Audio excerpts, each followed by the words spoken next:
A high-output industrial system depends on millions of independent, tiny mechanisms vibrating in unison to maintain its momentum. India's economic growth follows this same pattern. The nation's momentum relies on a fragmented, often hidden sector that generates over 200 million jobs across the country. This chart maps the precise footprint of these operations. They account for 30. To understand how this engine sustains itself, we will deconstruct the strict criteria used to define these units, map their specific friction points, and analyze the policy mechanisms designed to prevent systemic failure. Analyzing the MSME sector is the only way to understand the foundational load-bearing architecture of the Indian economy. Since July 2020, MSME classifications have moved away from fragmented definitions toward a unified mathematical matrix. This system uses a two-dimensional grid. The x-axis measures investment, capital put in, while the y-axis tracks annual turnover, the velocity of revenue. In the bottom left, the micro-enterprise threshold forms, investment up to 2.5 crore and turnover capping at 10 crore.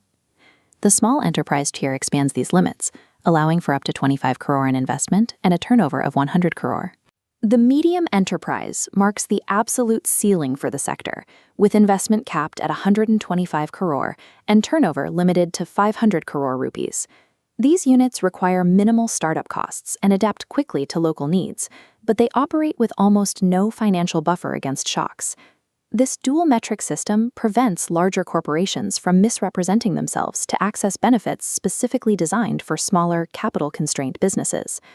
By strictly defining these boundaries, the government ensures stabilization tools are concentrated where operational velocity is high, but capital is limited.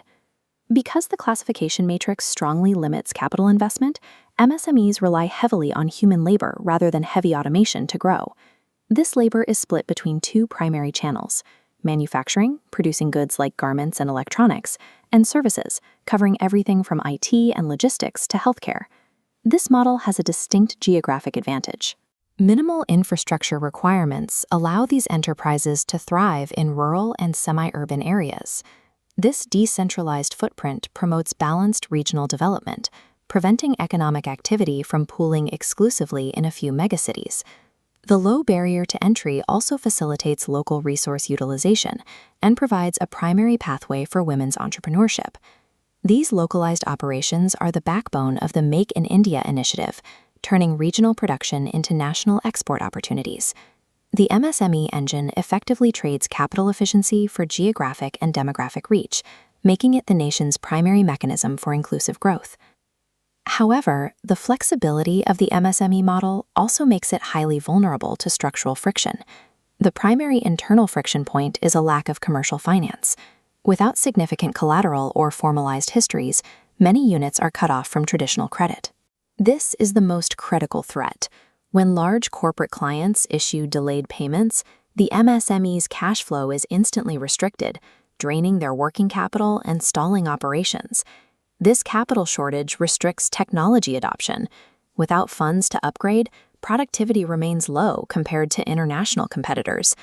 These units must also contend with rising raw material costs, supply chain disruptions, and intense global competition. Furthermore, the regulatory compliance burden often exceeds the administrative capacity of a small enterprise, making basic legal adherence a significant overhead cost. Without intervention, the combination of external pressure and restricted cash flow would lead to a cascading collapse of the 200 million jobs tied to the sector. Government support schemes are engineered as macroeconomic stabilizers to bypass these specific bottlenecks.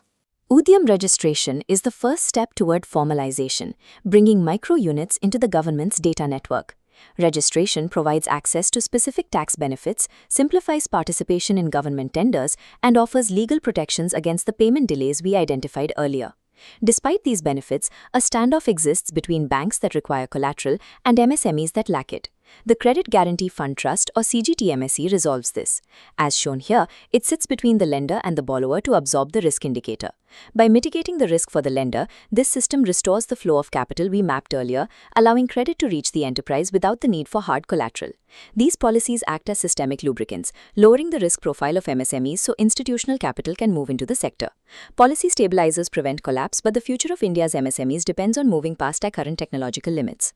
Growth is driven by digital transformation, the universal adoption of digital payments, and integration into global e-commerce networks.